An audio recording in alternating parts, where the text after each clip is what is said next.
List and explain 5 types of unemployment. As usual, list them 1, 2, 3, 4, 5. And then you start explain number 1, explain number 2, explain. Okay? So let's see that to save our time.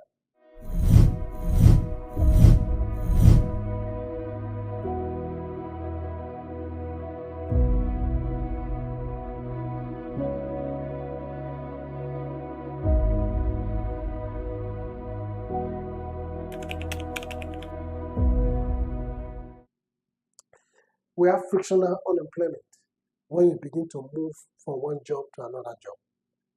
From teaching, you move to business, to trading. From trading, you move to banking. So we just like, moving between jobs. So those gaps in between are frictional unemployment. Then we have structural unemployment when your skill does not match when you locate yourself. You read computer engineering, but you're in the class you're teaching. That's structural unemployment because you are not fitted. That's not where you belong. Okay? Somebody read petrochemical engineering and is teaching. What are you doing there? That's structural unemployment. Yes, it's engaged, but structurally his skill does not match where he is. Seasonal unemployment. This one due to changes in weather. There's some businesses you do based on weather. Some people sell those products some products they move fast during the dry season, some move very fast during wet season. So these are seasonal unemployment. Some people open shops during a particular period for seasons, like festive season, and after the festive season they shut down. These are seasonal unemployment due to weather changes. Well, cyclical unemployment, this is caused by economic recession. When there is breakdown in the economy, and the economy is not growing, it's going down, then people losing their jobs. Companies are reducing staff to reduce the cost of running the running cost of the business. These are cyclical unemployment. When technological unemployment, when companies are now using machines, now the use of computers and machines, robots are now coming over. By so doing, you will not need too many hands, too many laborers. You need very few hands to manage the robots and the machines, and then the job is done. Okay? AI is coming. It's here already with us. So as technology is advancing, of course, many people will be losing their job. And that's why whenever you find yourself working, you have to make yourself relevant by, developing your skill in the area of technology that apply to that particular skill, so that you can remain relevant even when technology comes. Okay? So these are types of unemployment. Explain the 5 functions of commercial banks. You know commercial banks anyway, very well. Okay? So what are their functions? Apart from commercial bank, we have developmental bank, we have microfinance bank, then we have central bank, we have merchant bank, and we have mortgage bank. The mortgage bank, particularly they deal with housing, credit facilities, building estates, and what have you. Okay? But now we are talking about commercial banks. Okay? What do? The first and primary thing which they love so much is accepting deposits. And they cannot do without that. They cannot survive without accepting deposits. They like doing it, but when it's time for you to get it back, that's telling you a story. I've entered a bank to collect a certain amount of money. Say, sir, sorry, we cannot get as much as that for you. Now, you have to get, I said, what do you mean? My money. Is it on my account? You're going to get it for me. I will increase my voice. Trust me, I got my money at that day. I'm going to give my money to telling you now. You go and get it for me. It's my money. So accepting deposits is a major function. The next one is the grant loans. For Nigeria today, they give you killer loans. Along that, the minimum interest you can get in Nigerian banks today is 27%. Some of them collect as many as 35%. And I want to wonder, you collect such loan, 27 or 35% at interest. What business are you going to do? And remember, they used to give short-term loans. 1 month, 3 months, 6 months, highest 1 year loan. So what are you going to do within 6 months or 3 months, 35%, pay them the interest and make your own profit? And that's why people are discouraged to go for bank loans. Bank loans is killing. granting loans. Granting loans. That's what they're supposed to do, particularly for small businesses, so that they can grow. Providing payment services through the bank and make all manner of payments through any forms is available now. All manner of payment. School fees, rent, whatever it is. You can make any payment through the banks, even international payments. Foreign exchange transaction, you can exchange your money. Unfortunately, in Nigeria today, something funny happened to me with this. I'm very angry with this commercial bank. Do you know in Nigerian bank today, you cannot get dollar or pounds, foreign currency in Nigerian bank? They will tell you to go and make the bureau to change. Aboki. You can buy from Aboki. If you buy from Aboki, you will now bring it to your bank. And when you get to your bank, the value will not go down. You buy higher from Aboki, and in the bank, they will discount it, now come down. Does it make sense? It doesn't make sense. Unless you have foreign currency with them, they cannot give it to you. You have to go and buy from outside. I'm now wondering, who gave the BDC, Bureau de Change, Aboki, who gave them this foreign currency that bank don't have? You can't get it in the bank. You have to go and buy from Aboki and bring it to the bank. Hey, it's very funny. Foreign exchange transactions. Okay? But when you get to their banks, they will give you the rates every day. Even their rate is even lower than the one in the bank with Aboki. Sometimes. Then safekeeping of valuable. People don't know that it's not only money you deposit in the bank. People don't know this function. Many Nigerians don't know this. You can save for safekeeping, you can keep your certificates. You can keep your, what do you call it, what you do.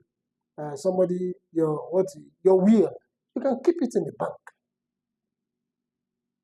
Gold can be kept in the bank. But the problem is that, you'll be paying interest on it. And I think that's what Nigerians don't want. That's why you don't go there. Keep my certificate, I'll still be paying you for keeping it. I can keep it myself. Don't keep it for me. Anyway, so these are functions of commercial banks. All right? Let's see the next question. Discuss 5 factors that determine the volume of international trade. What are the factors that determine whether your international trade is high or low? Remember here we're talking about your terms of trade, the ratio of your export ratio or rates of your export. Export is X to your what? Import. We have also discussed this very well in one of our earliest videos. You can check up for it and you'll see it. So let's quickly look at those factors within our time. The first thing is differences in natural resources. Now, the volume of what you're able to produce in the international community is a function of what you have in your country. All right? Different society are endowed with different natural resources. But for Nigeria, Nigeria is so blessed. I can't think of any resources that is not in this country. So we shouldn't be talking about poverty in Nigeria. We should be doing well because we are so endowed with many diverse natural resources. But the problem is our ability and capacity to use them. So different natural resources at different society, different countries determines the volume of their trade. Then the level of technology. Why is the advanced country developers are doing better than us? Because they have the level of technology to convert their raw materials to finished goods. But we don't. So they buy our raw materials at a very chicken change and they convert it to finished goods and sell to us a very high price. So we keep on being subservient to them.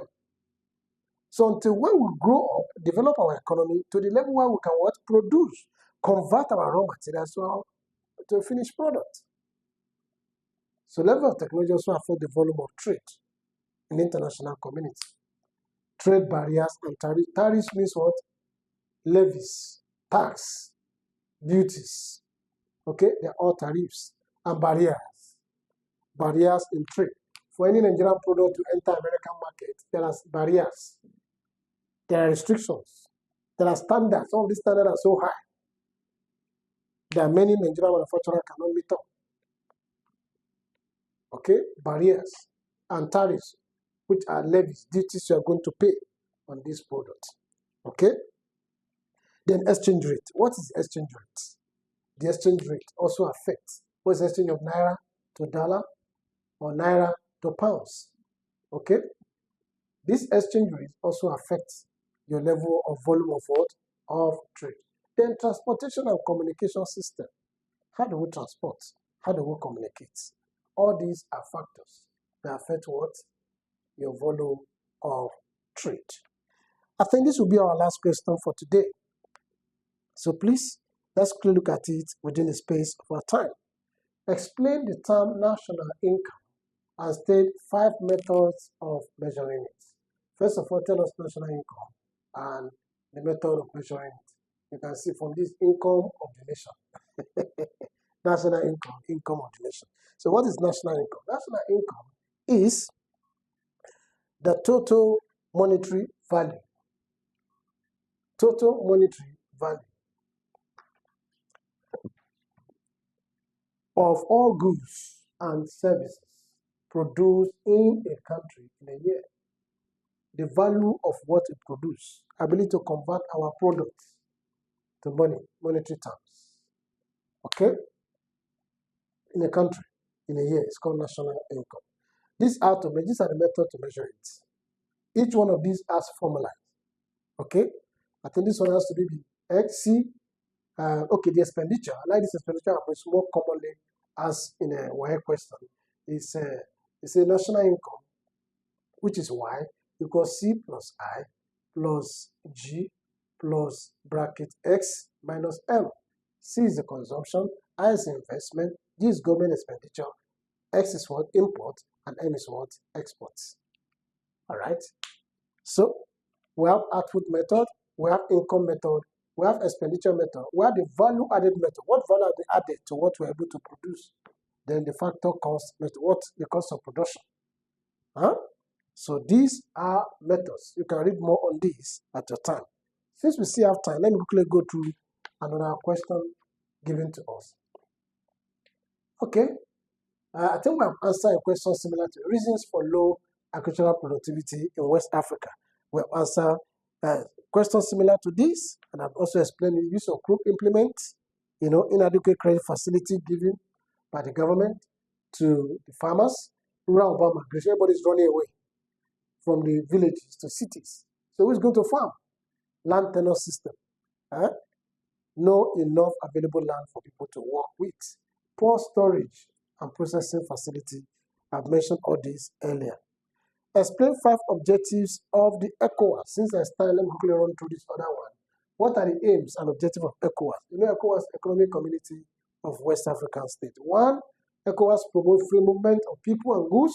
Whether that is still being done, I can't say. All right? Create a common market.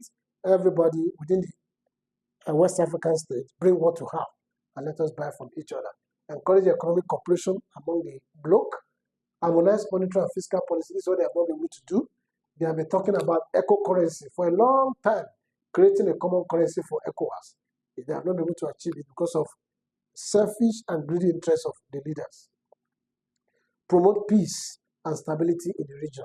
They have tried this, but then they're still not doing perfectly well in that regard. And in the West African state, we have some states now being taken over by military, and ECOWAS have not been able to do anything about it. We have the Niger, we have the Mali, we have the Burkina Faso at the moment. Okay? Discuss 5 problems facing industrialization in developing countries. What are the problems that's facing industrialization in a country? Problems that do not allow a country to have more industries. More industries. Let's look at 5 of them. More industry. Why we don't have more industries? Okay? 1, poor infrastructure. We don't have enough infrastructural facilities, particularly power supply. Power supply. Okay? Even road network. And other supportive infrastructures and facilities for industries. Low capital formation. Not enough money. Like I mentioned earlier, You can imagine if bank is asking you to pay 30 or 32 or 35% interest for you to raise capital for business. What kind of business are you going to do? And how do you pay back within 6 months or 1 year? Low technological development is also affecting our level of industrialization. We have not been able to develop technologically wise. We still depend much more on the developed countries. Inadequate skilled labor, we also mentioned this earlier. Political instability. We have not enjoyed a very robust and economy-friendly environment. From time to time, the politicians are always eating up the polity, such a way that it's affecting what? Our economic environment. Look at the current banditry, terrorism, kidnapping, and what have you going on in Nigeria today. If you're a businessman from abroad, you want to come here, you won't want to. And most of these things I mentioned, they are caused by politicians. The root cause are the politicians. They use some of these things against themselves to stabilize the system for themselves, to get gain for themselves, and then to enter to power. Explain 5 causes of poverty in developing economies. Why are people poor in developed economies? Why are they poor? Why are people poor? Why do you think people are poor in developing countries like Nigeria? Why? Number 1, no job. Unemployment. When you are not working, you are not earning. When you are not earning, you cannot live well. Even the good book says, he who do not work should not eat. Low wages. Even people that are working, they're not being paid well. Like you normally say, my place of work, your take home does not take you home. Somebody say, my take home only take me to the bus stop. You can imagine. Low wages. They're not paying them well. So they are just barely surviving and managing with life. Poor education. People are not well trained in the field where they assume they are working. They don't get qualitative education. So their delivery is also being affected. And the few that got it, they're not well paid. So this level of poverty. Some people cannot go to good school because they are poor. We have so many mushroom private schools who are not supposed to be schools. They're everywhere. And you see people jumping from one to the other. Some just have 2 or 3 rooms, they call it school. Because there's no proper supervision. So people get poor education. Poor education. Unqualified people teaching people everywhere at all levels. Poor education. Corruption. Killing all these other aspects. Killing educational process. Corruption. Killing infrastructural production. Killing industrialization. Killing policies. Policies of assault, day in, day out. Inconsistency in policy making. Okay? High reliance on imports. We rely so much on imports. We dare not produce. We lack imported. We have high taste for imported goods. Anything made in Nigeria, say now local one, I don't want, I want imported one. And the more you are buying them, the more you are paying, the more you are devaluing your own currency, the more you are losing out. You are developing the economy of another nation where you are what? Killing yours. And that's why we're not growing. Because we depend so much on what? On imported items. The next question. Mention and explain 5 instruments of monetary policy used by, I mentioned this earlier, that central bank has many policies they use to monitor and control the money in circulation, the supply of money in circulation. One of them is what they call OMO. OMO simply means open market operation. When central bank notice there's too much of money in circulation, they will come and sell securities like bonds. They are doing it right now. Nigerian government is selling bonds. Now, right now. You buy the bonds, they collect the money from you. The bonds is a facility, you don't spend it, but it comes with fixed interest, high fixed interest rates. Are you with me? But by so doing, they have collected the money from you, reducing your power of spending. Okay? Then we have CCR, cash reserve ratio. This is a portion of deposits banks must hold. There's an amount of money every bank must have as their reserve. From time to time, central bank will increase it. I think the last one increase was 25 billion, I think. I can't remember vividly now. another 25 billion, they call it recapitalization. The reserve every bank must have, untouched, kept with the central bank to keep the bank afloat. Bank rate, the lending rate to commercial banks. For commercial bank to get money, there's a certain amount of percentage they pay for every money they want from central bank. They charge them. For instance, I was discussing with one of those who work in the banks, why are you recycling this stinking and dirty money in circulation? Why? Because I've heard the central bank saying that those stinking dirty money, the first money, the commercial bank are expected to bring it to central bank and they will replace it with them for new one, with new one. But the challenge with commercial bank is that they don't want to pay those small charges on those money because they will not give them anyone for free. And sometimes this new one is not even available because right from central bank, instead of giving it to commercial bank, you have people at the bus stop selling brand new notes, Nigerian mint money. Mint money you cannot see in the commercial bank, but you see them at the bus stop, sold for parties.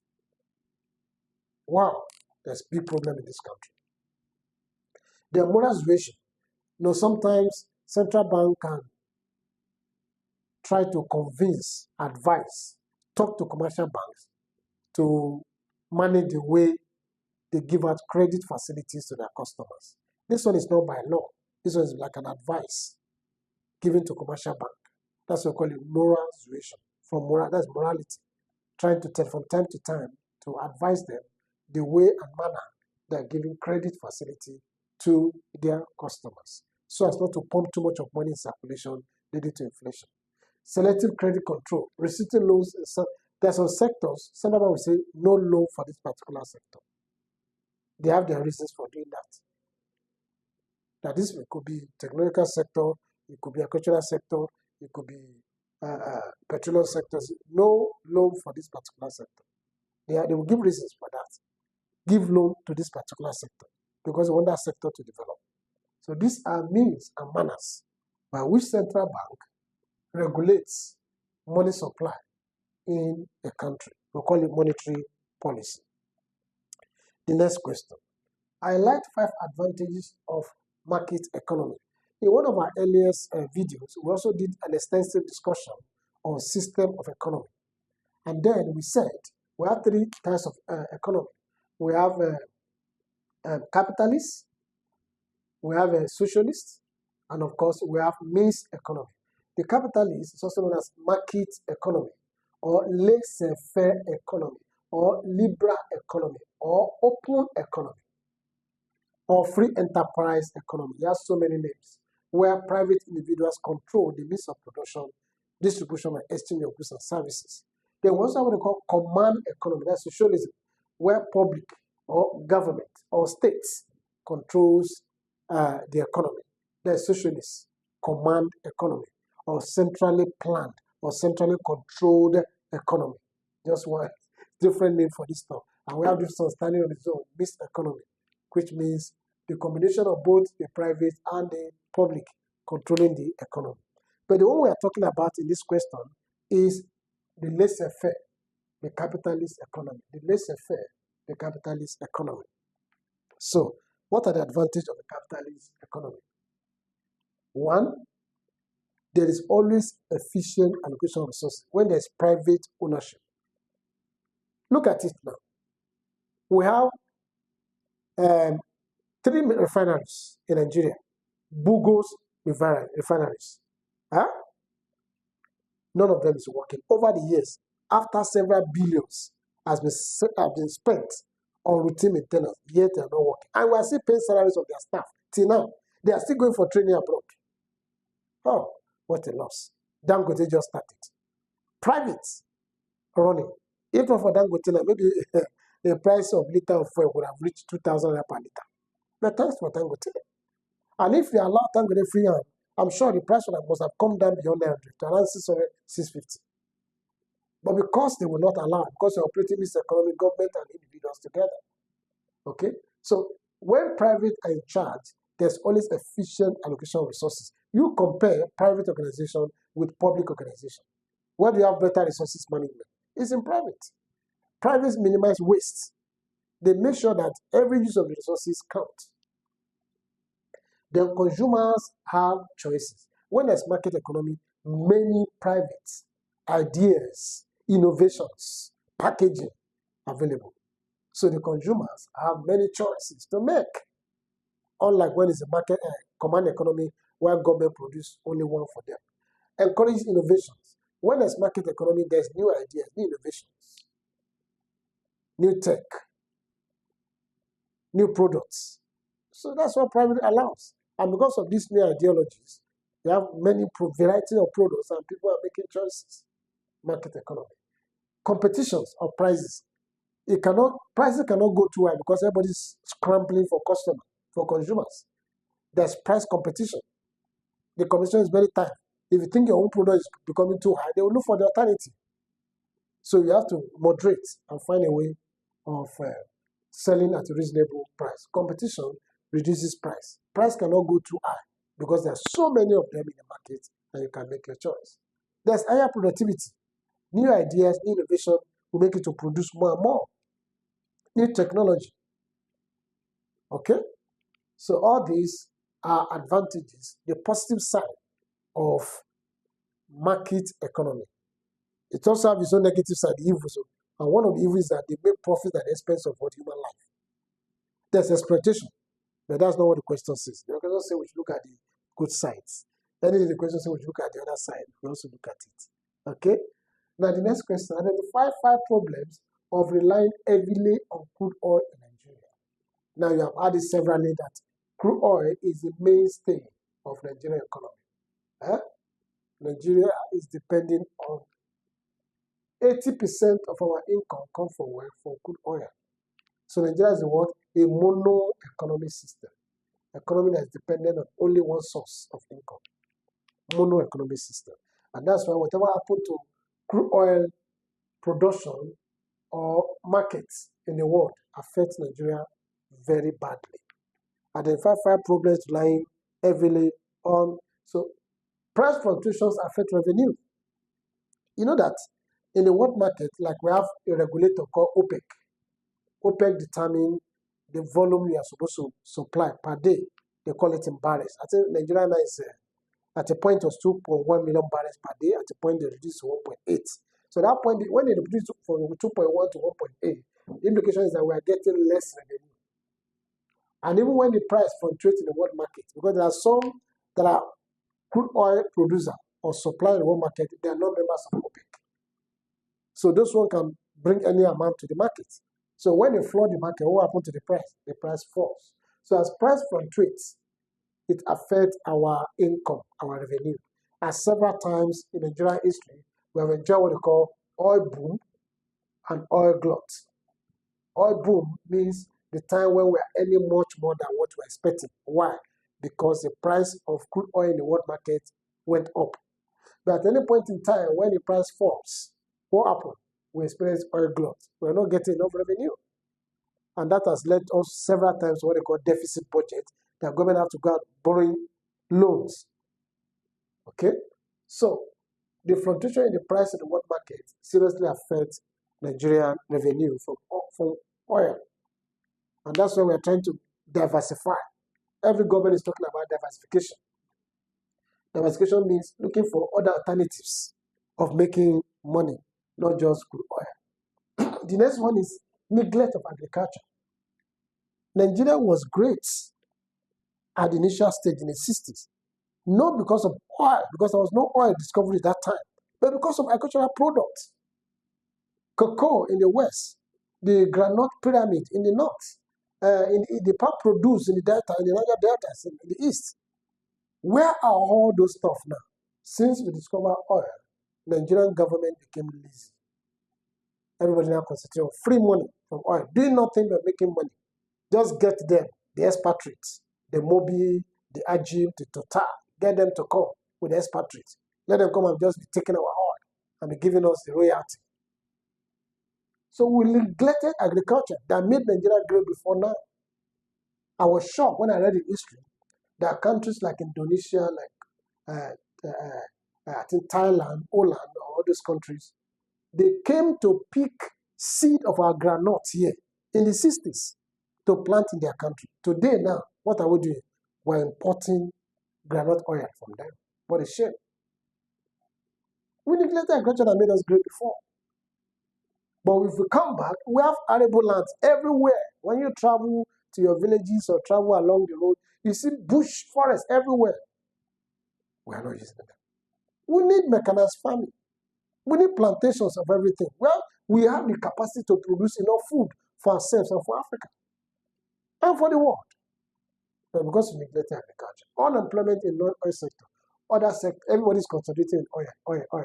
Is either a working oil company or oil servicing companies or anything that has to do with petroleum.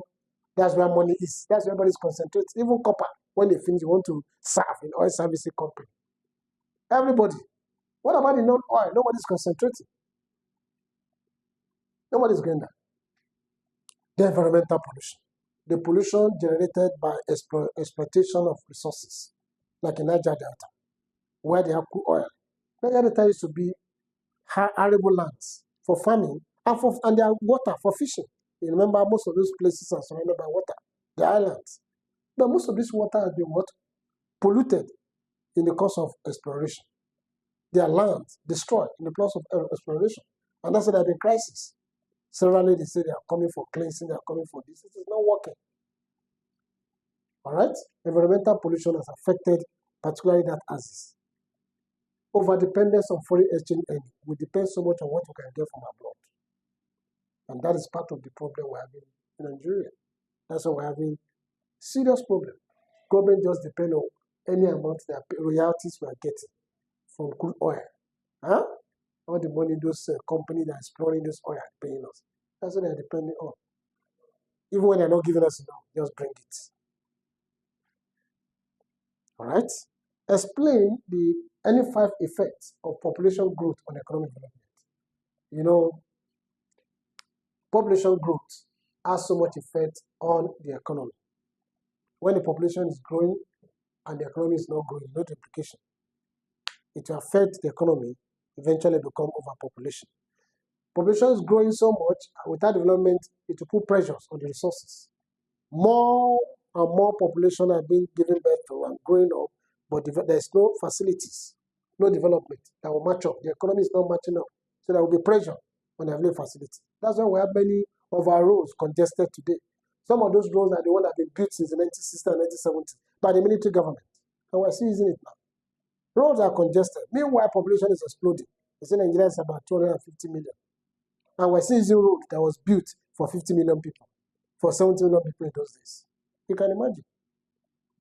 So there are pressures on our facilities. Why is it that many transformers in many communities are getting blown off? Why?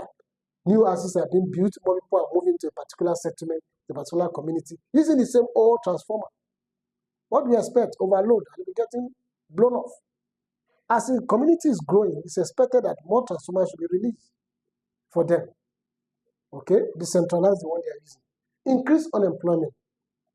We have discussed different types of unemployment. Many people are working, but they're not fully engaged. They're not fully engaged. That's another form of unemployment. That's what we call underemployment. Working, but not fully engaged. So there are different types of unemployment that even the labor force are facing. And by so doing, that is also affecting our development. Higher government spending on social services. Our government spent recklessly on social services. You can imagine till now, government is spending billions on Hajj, people going for Hajj, or people going to Jerusalem. What has government got to do with it? Anytime I hear this on the news, it makes me to be mad. People are going for Hajj, and we're spending billions on them. I think they are going to pray. Personal, that's a personal thing. Somebody is going to Jerusalem. You are giving them and spending billions. For what? Spending unnecessary money on social services. Lower per capita income. You know, PCI was explained in our last session. It has to do with your national income over population. Okay? When we divide our income that we earn as a national income, we also discussed national income earlier today, by every one of us. What did you get? And what did I get? What you get or what I get determine whether we're having high standard of living or low standard of living. Nigeria has low national income, but we have great population. So by so doing, we have what? Low PCI. Our per capita income is low, which means our standard of living is low. We are living below poverty line. That's what they said. Nigeria is poverty capital of the world. I think US was saying that whether they say an average human being should live on $5 a day. Average human being should live on $5 a day. You multiply $5. A dollar is about 150, 1,500 naira for a dollar. So $5 a day, 5 times 1.5. Huh? What do you get? 0, 0, 0. Then 5 times 25, 5 times 5. That's 7,500 naira. How many people are living on 7.5 per day in Nigeria? How many? Only very few. So you can see our PCI is very low. And that's why Nigeria is very poor. Faster labor supply growth. These are factors that affect our economy development. Okay?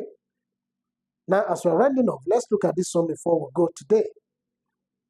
Discuss 5 determinants of wage rates in labor market.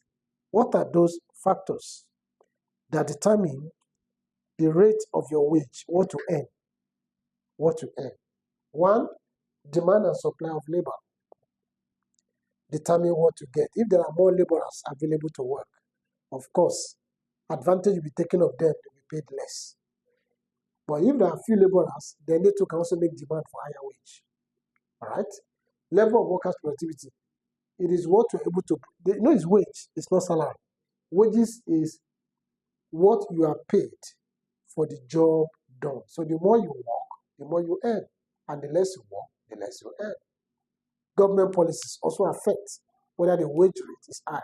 Unlike other countries like UK, I've not been there, but like UK, US, and Canada, they have what they call minimum wage.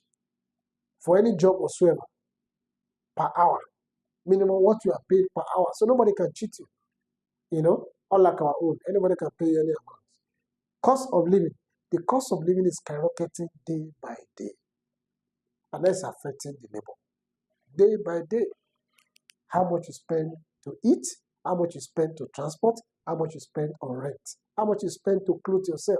These are necessities of life. These are the payments we make day by day. So high. And it's the cost of living becoming so high, affecting the standard of living. Bargaining power of the trade unions. How able are the trade unions like NLC, Nigeria Labour Congress? How are they able to bargain with government? The medical association just came back again on strike. Nigerian Medical Association, Nigerian doctors, they have been on strike. Nigerian nurses have been on strike, demanding for more wages. How effective has this been? Also affect what supply. That's why many of them in the medical practitioners, they are running away from Nigeria, looking for Guinea passport to get higher pay, because they believe that they are being shortchanged in the system. Because the trade unions have not been able to negotiate properly with government. Even when they bargain, go on strike, they will still bring them back. Go on strike, still bring them back. We'll take this last question for today. Explain 5 reasons why developing countries experience balance of payment problems. Your balance of payment is talking about the difference between your export and your import. Your export brings what? Receipt for you. You receive payment. While your import, you pay. You pay outside. Which one should be greater? Your export. If your export is greater than your import, we'll call it what? Favorable balance of payment. But if the import is greater, another way, you are paying more than you receive, then that is what we call deficit balance of payment. So what are the reasons why countries like Nigeria, developing countries like Nigeria, experiencing problems to our balance of payment? Our import bill, we import too much. We are paying more than what we are receiving. Our import always greater than what? Our export. Thereby, payment greater than receipt. So we have problems with balance of payment. Low export diversification. Like we said earlier, we concentrate, our mainstay is crude oil. We don't diversify to get other products that is needed in the international market. Debt servicing pressure. We have collected so much loan that the interest of those loans have accumulated. All these people in government have collected loan for the next 5 years, 15 years, and 20 years. Some 30 years loan. Years that loan that will be servicing even when they are dead, we still be servicing the loan. So most of the time, all through Buhari period, it was said that all the income we earn were used to service our, not even paying the loan, but servicing the loan. So debt servicing also was taking chunk of our receipts. Poor industrial capacity. We don't have enough industries that will produce and increase our capacity to export and sell outside. Unstable exchange rate. Our rate of exchange has been unstable. Anyway, thanks for a while. I think throughout this year, the exchange rate, because I follow that exchange rate very well because I'm interested in that, dollar and naira has been within 1.4 and 1.5, 1.4, 1.5, 1.550 since beginning of the year to date, right? Unlike last year where it went as high as 2,000 per dollar. That's madness. It got to a point that a pound was 2,500. Madness. Okay? But even at the moment, it's still very high. You know, to get a dollar, 1,500 in the black market for $1. Unstable exchange rate. You cannot plan with it. Tomorrow you get there. There's a particular time I bought for 1,550. When I go back again, it has come back to 1,450. So fluctuations. You lose here and there. At the end, you still lose. No gain. Gentlemen, thank you for viewing today and for being with us. Hi, I'm sure you enjoyed the content you just watched. To see more episodes as that, preparing you for your oncoming exams, smash the subscribe button on this channel right now and visit the playlist that we've made for you, covering over 50 type of different exams, including JAMB, WAEC, CACAO,